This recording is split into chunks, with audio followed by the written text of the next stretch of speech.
This is a spa, the holiday resort. With a very relaxed approach to relationships. We get visits 2 times a week. Norway's Halden Prison, the world's most luxurious lockup.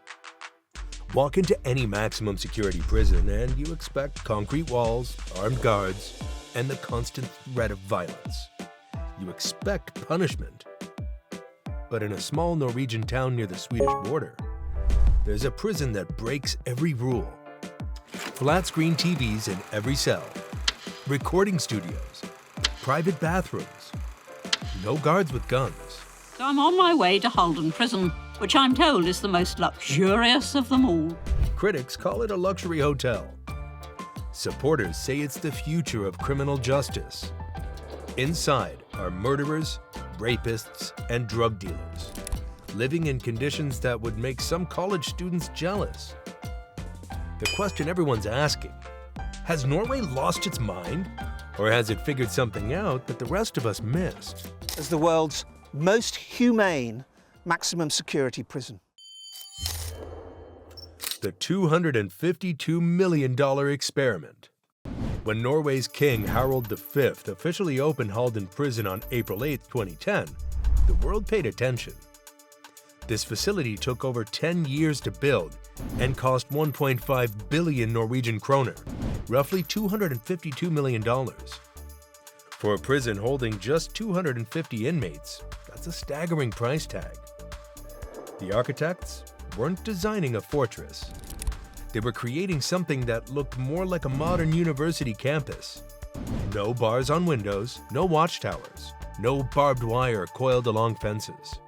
The 30-hectare facility sits among birch forests, deliberately designed so that if you couldn't see the 6-meter-high concrete wall, you might think you were visiting a tech company's headquarters. Inside, bright colors cover the walls. A Norwegian graffiti artist named Dolk, often called Norway's Banksy, was commissioned for about $1 million to paint murals throughout the facility. This was intentional. Every design choice had a purpose. But here's what makes people uncomfortable. This is a maximum security prison. Half the inmates are violent offenders, murderers, rapists. The kind of people you'd expect to be locked in a concrete box with minimal contact with the outside world. Instead, they're living in 10 square meter cells with private bathrooms, flat-screen TVs, mini fridges, and unbarred windows overlooking forests. The question starts forming in your mind. Why would anyone give these people this kind of treatment? The answer lies in a philosophy that sounds almost naive. In the 1980s, Norway's prison system looked a lot like America's. Harsh conditions, punishment-focused, armed guards maintaining order through intimidation. And the results were disastrous. Violence between inmates was common. Guards were being killed. Drug cartels had infiltrated the facilities. Riots and escapes happened regularly. Most telling of all, the recidivism rate hit 60 to 70%. 7 out of 10 released prisoners were committing crimes again within 2 years. Norwegian lawmakers realized their system had failed completely. So in the early 1990s, they made a radical decision. They would rebuild their entire approach from the ground up. The new philosophy centered on one simple but controversial idea. In Norway, the punishment is the removal of freedom. Nothing else. Prison governor Are Hoydal explains it directly. In Norway, the punishment is to take away someone's liberty. The other rights stay. This means inmates would keep their right to vote, their right to education, their right to healthcare, their right to maintain relationships with family. The prison wouldn't add extra suffering on top of their sentence. The philosophy has a name, the normality principle. Life inside prison should mirror life outside as closely as possible, because one day these people will be your neighbors again. Halden Prison became the flagship of this new approach. But implementing it required something most customers would never accept: trust.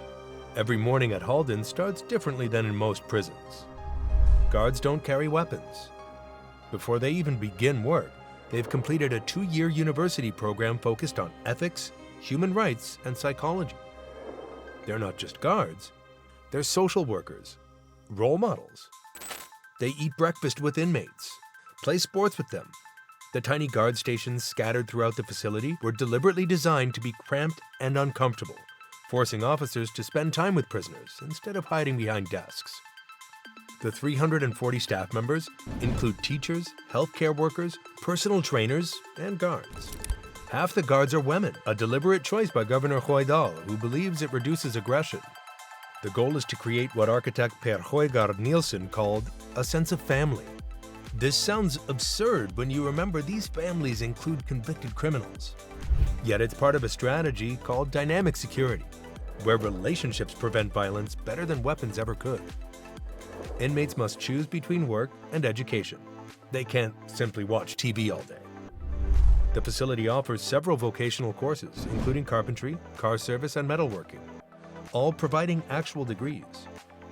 There's a recording studio where inmates can produce albums or radio shows, athletic fields, a library, a chapel.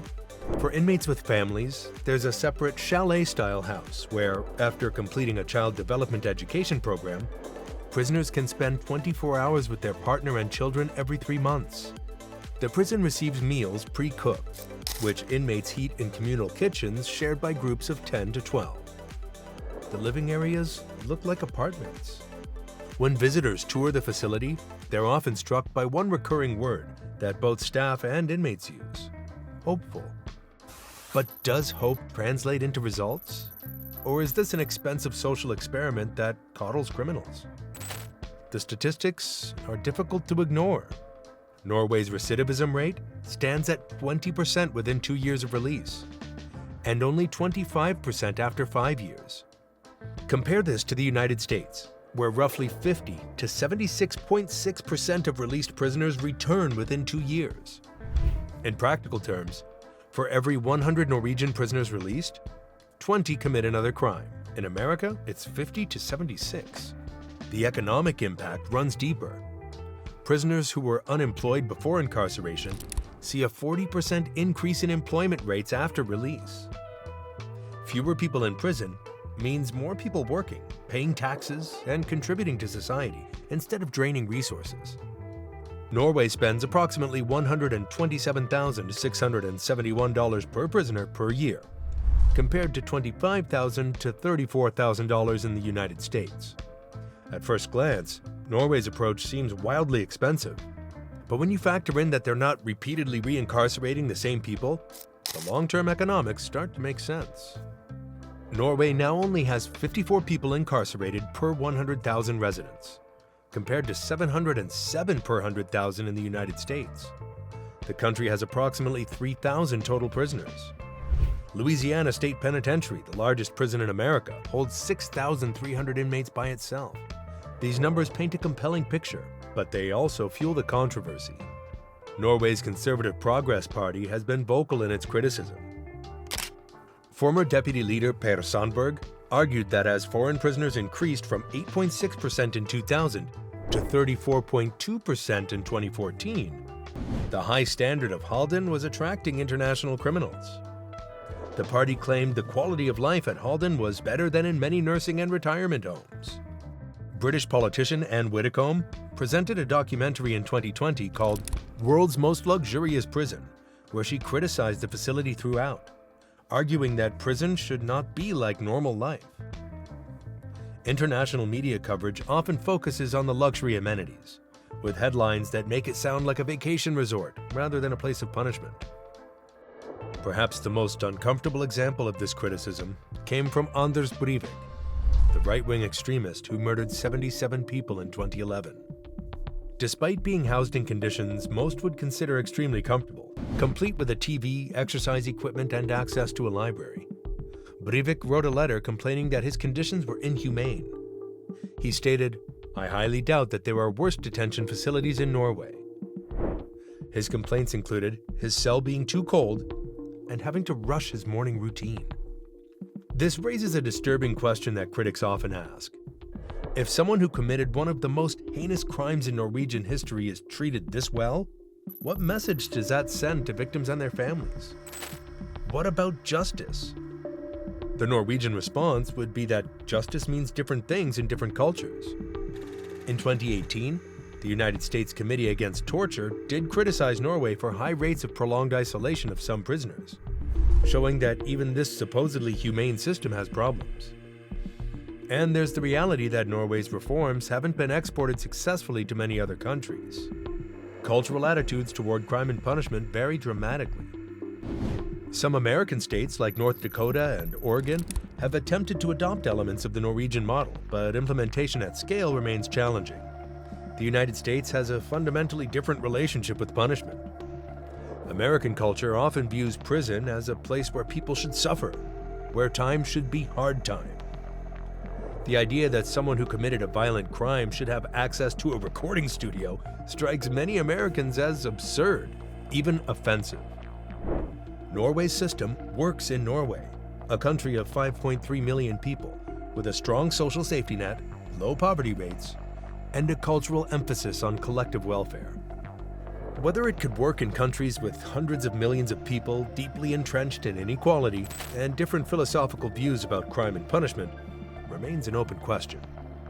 The Norwegian model also raises uncomfortable truths about what we believe punishment should accomplish.